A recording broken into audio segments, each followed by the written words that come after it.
Please सब channel को subscribe और शेयर करें, हर शहर की खबर अब तक पहुंच सके। क्षण है, पुस्तक का विमोचन इस मंच से हो रहा है, आगत अतिथियों के कर कमलों से। उनकी माली हालत, उनकी आर्थिक हालत और उनकी सामाजिक हालत क्यों दिनों ब दिन खराब होती जा रही है। हो सकता है पिछली जातियों में कुछ लोग आगे बढ़े हैं, लेकिन शेड्यूल कास्ट और शेड्यूल ट्राइब्स की स्थिति मैं समझता हूँ। गाड़ी सब कोई चलाते हैं तो जाना चाहिए, गियर में आगे बढ़ना चाहिए, लेकिन ये बैक गियर, रिवर्स गियर में हम लोगों की प्रगति जा रही है। ये बात हमारे जहन में बनती थी, सोचते थे, और यही कारण है कि राजनीति को भी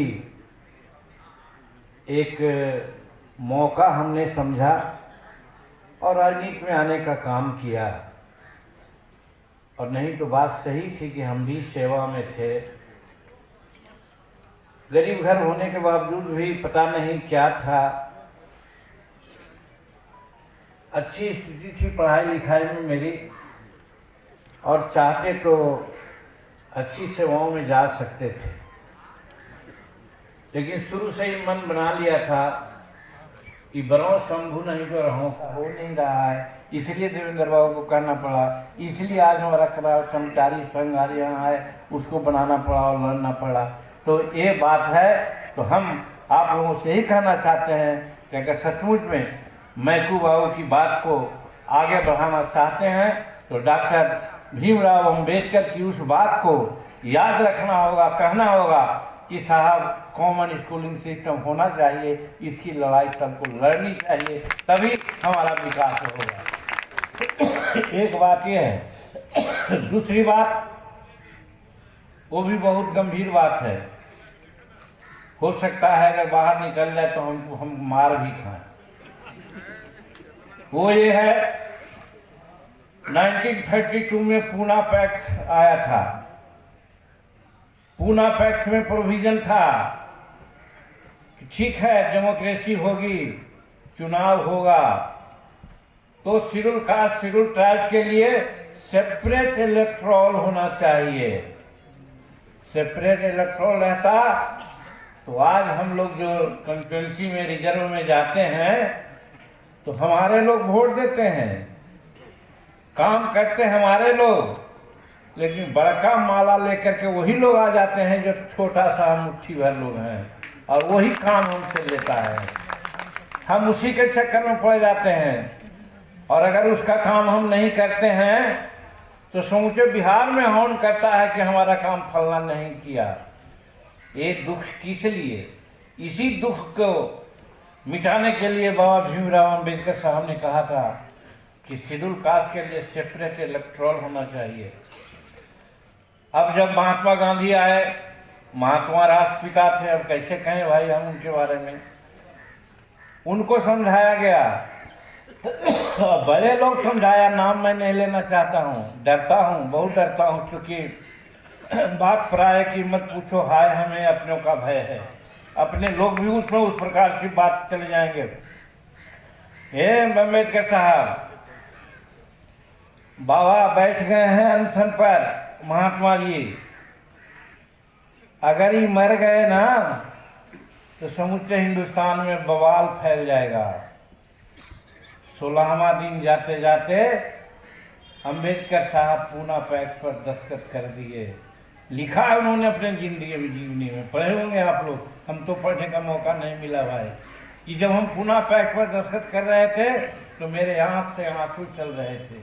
उस महामना का आंसू इसीलिए था, वो जान रहे थे कि सेपरेट इलेक्टोरल नहीं होगा, घालमेल हो जाएगा, तो हमारे दलित आदिवासी का कोई कुछ नहीं होगा, वो लोग सिर्फ वोट देने के लिए रहेंगे, काम के लिए, बाकी वही बाहरी लोग हैं, वही काम करेंगे, वही शासन करेंगे, और मूल निवासी छूट जाएंगे। आज वही न हो रहा है। अनुसूचित जाति, अनुसूचित जनजाति, बिहार कल्याण समिति के द्वारा, संघ के द्वारा आयोजित किया गया है। एक ऐसे व्यक्ति के जन्मदिन मनाने का निर्णय लिया गया है।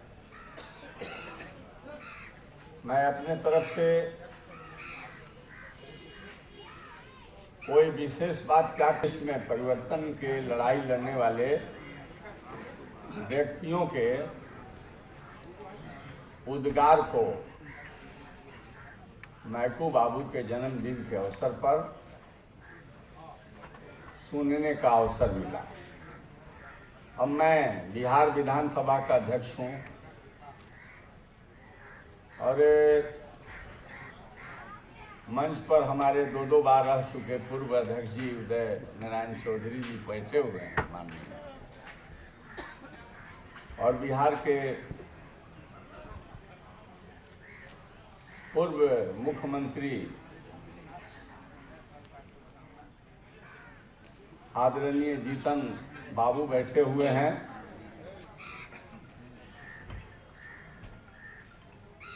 और अध्यक्ष मैं हूं बिहार विधानसभा के। और आज के जिस संदर्भ में यह आयोजित की गई है, मुझे बहुत सोच समझ करके अपने बातों को रखना है। और चूंकि माना गया है और व्यवस्था भी रही है कि जो विधानसभा के अध्यक्ष होते वह किसी दल के नहीं रह जाते और किसी दल के उपलब्धि अन्य दल के नाकाबी के संबंध में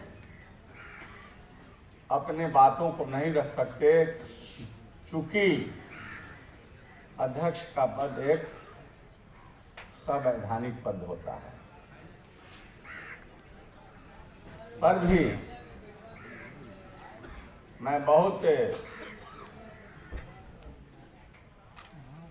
आभार प्रकट करता हूं, धन्यवाद नहीं दूंगा, आभार प्रकट करता हूं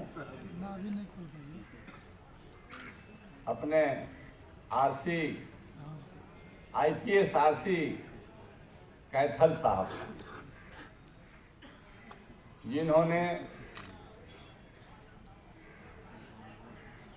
मुझे इस बात की जानकारी दी और आमंत्रित भी किया। और इनके साथ और एक और क्या राजेंद्र, ये भी गए हुए थे कि भाई साहब की जयंती है,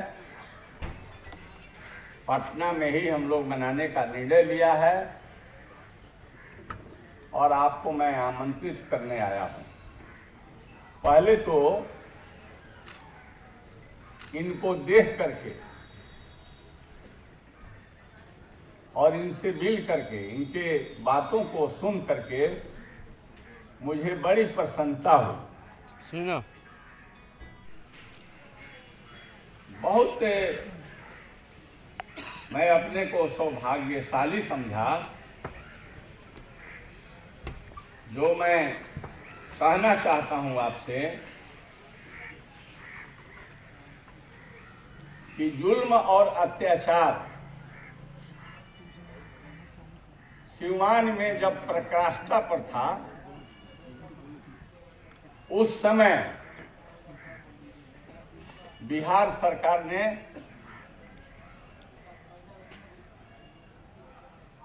आरसी कैथल साहब को SP के रूप में सिवान में पदस्थापित कर दिया था।